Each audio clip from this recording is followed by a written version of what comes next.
Thank you. Thank you very much, my comrades and friends. Let me thank our media friends for joining us this afternoon, as always, and coming to help us disseminate to Ghanaians the inauguration of our manifesto drafting committee.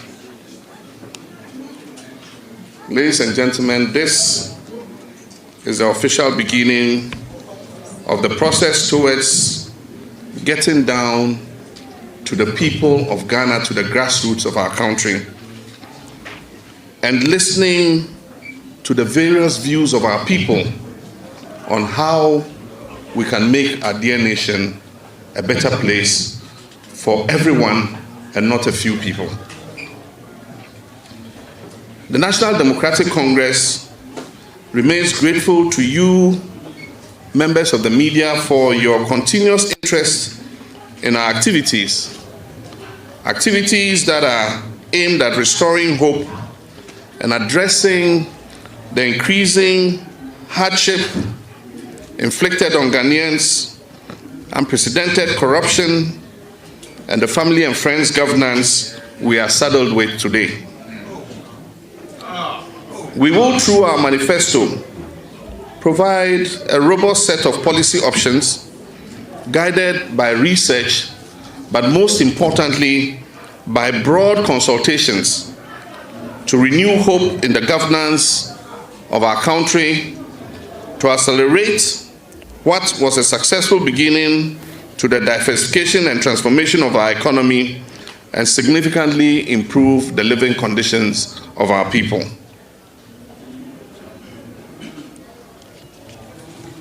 Comrades, in the past, our manifesto had been drawn up by a technical committee set up by the party, largely based in Accra, and producing for the party a document based mainly on the expertise of the membership. This manifesto will be different. It will be a manifesto that will be the conclusion of a long, detailed, consultative process involving broad interactions with our people, incorporating their concerns, their hopes, and their aspirations. Ahead of this process, two significant things have happened. In furtherance of our bottom-up approach strategy for drafting the 2020 manifesto, I have first put together a number of what we call policy working groups that cover the various sectors of our economy, including youth, job creation, agriculture, business development, health, energy, finance, economy, ICT, and innovation, amongst others. These working groups are made up of persons from the public and private sector with impeccable credentials, competencies, and solid records of achievement. Indeed, some of them are private sector players and academics who you will not classify as politicians. They have been working very hard day and night, and I commend them for their time and energy spent over the past few months in the interest of our dear nation, Ghana.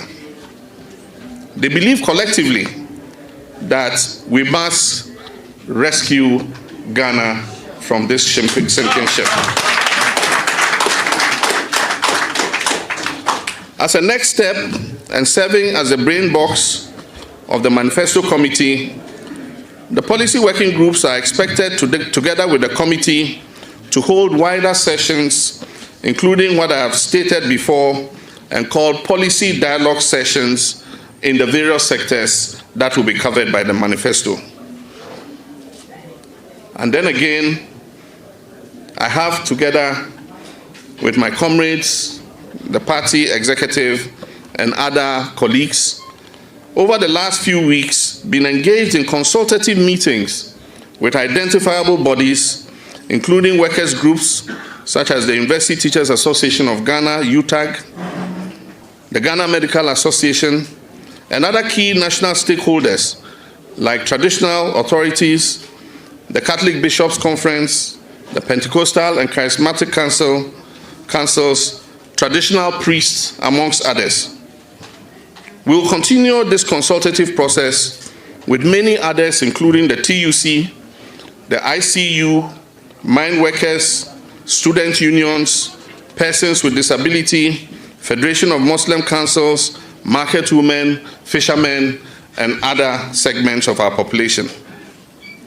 These interactions emphasize the importance we place and will continue to attach on the need for broad consultations and effective feedback from our people. Our approach is to develop a working and an organic manifesto that is from the people, is by the people, and for the people.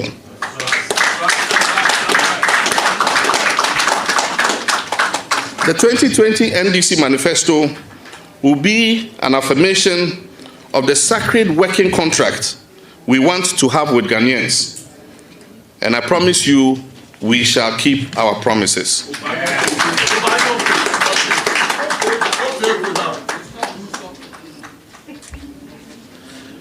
When the average voter picks up the manifesto, he or she should at a glance be able to see in clear and simple terms what the NDC contracts to do in the next 4 years in his or her life, in his or her region, and in every segment of our national life.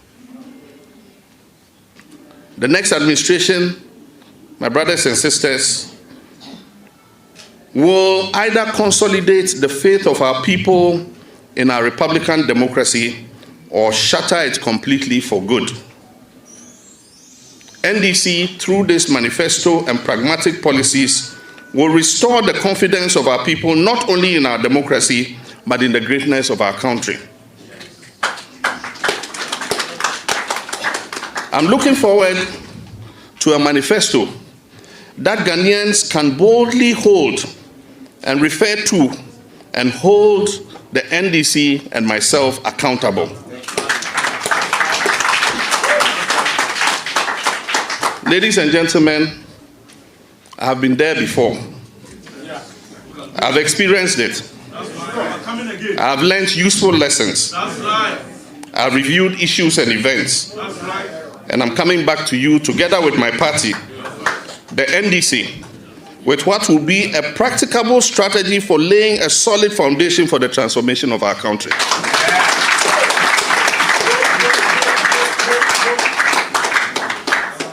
We are coming to give you hope and address your concerns and challenges because we feel your suffering and we believe in opportunity for all, not just a few as we're witnessing today. In emphasizing the bottom-up approach to developing our 2020 manifesto, we're saying that as we go around the country, we have heard and considered the issues that you determine to be of concern to you. Therefore, as champions of participatory democracy and believers in giving true power to the people, the NDC remains the party of the people, and we will, through our manifesto, bring home that unique political characteristic of our party. Ladies and gentlemen, words, they say, reflect reality as it is. Sincere words can and do inspire a change of reality and circumstances. Your word, your promises to those who put you in a position of trust is a sacred social contract that should never be taken for granted. Sadly, that word, that sacred bond and pledge, has been so abused that it no longer inspires trust, but rather rings hollow in the ears of the listener because of current happenings today. In 1992, we sparked hope in the hearts of Ghanaians with the promulgation of a new constitution unto ourselves. Faith in our new democracy was high, and Ghana became the toast of the Committee of Nations and was hailed as the model of democracy. Ghana was held as a champion in decentralization and economic transformation. Alas, the same cannot be said today. Our people are deeply demoralized and are increasingly losing faith in our democratic experiment. As a consequence, I have heard repeatedly people throwing their hands up in the air with despair and declaring, "It is no use voting. Politicians are all the same." In all humility, I disagree. Notwithstanding the unmatched legacy of visible, impactful development acknowledged and celebrated the world over, we in the NDC are humble enough to admit our shortcomings, and we refuse to cover them up. It is this admission that has led to sober reflections and corrective measures to give Ghanaians even better leadership when the NDC and I are elected by the good people of Ghana in December 2020.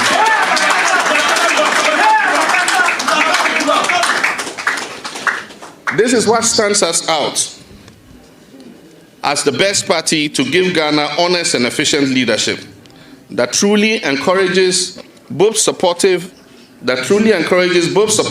and dissenting views and contributions from our citizens.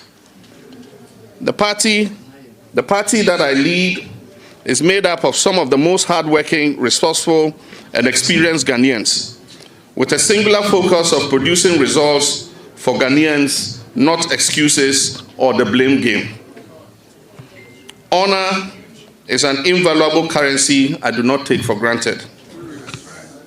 I stand by my words that notwithstanding the misinformation and propaganda of our opponents and their insincere promises, we in the NDC will not lie to Ghanaians. Yeah.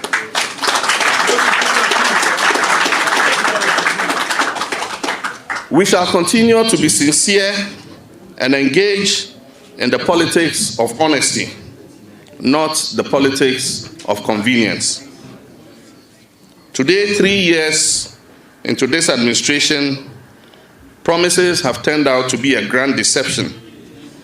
The much vaunted economic redemption has turned out to be an economic disaster in the lives of Ghanaians, as they see hardship and prices of fuel and utilities skyrocketing and the difficulty of living from day to day. The promised prosperity has been replaced with excruciating hardship and suffering, which have been the direct consequence of either ill-conceived policies or poorly implemented programs. Soon I'll be sharing my position on the state of our struggling nation with the good people of Ghana at a date to be announced. But allow me to say that as someone who took over from Professor J.E.A. Mills of blessed memory and supervised the Ghana Compact II negotiations with the Millennium Challenge Corporation and the US government, I am deeply disappointed in Nana Akufo-Addo's administration for his handling of the compact. Fellow Ghanaians, we are all deeply disappointed because of the self-serving decisions that we're taking. The deliberate acts perpetuated with the crude support of the Flagstaff House in the ECG concessionaire agreement that has led us to where we are today. This was absolutely needless and could have been avoided. I have just noted a decision by the NCC to withdraw $190 million of the funding amount. It's a sad day for us. This money was meant to improve the efficiency of our electricity utility corporation. Let me emphasize that these shady happenings were absolutely avoidable if the right decisions were taken with the future development of Ghana in mind, and not parochial decisions that reflect the sad and worsening situation of state capture that we're increasingly experiencing under the Akufo-Addo administration. To conclude, ladies and gentlemen, let me congratulate the members of the NDC Manifesto Committee and remind you, together with the working groups, that Ghanaians are looking up to the NDC to reignite the hope that was kindled in our hearts in 1992 with the return to constitutional democracy. This must be a manifesto that ignites hope in Ghanaians. It must be a manifesto that incorporates the concerns of Ghanaians, and it must be a manifesto that restores the confidence of our people in the leadership. Together, we win 2020.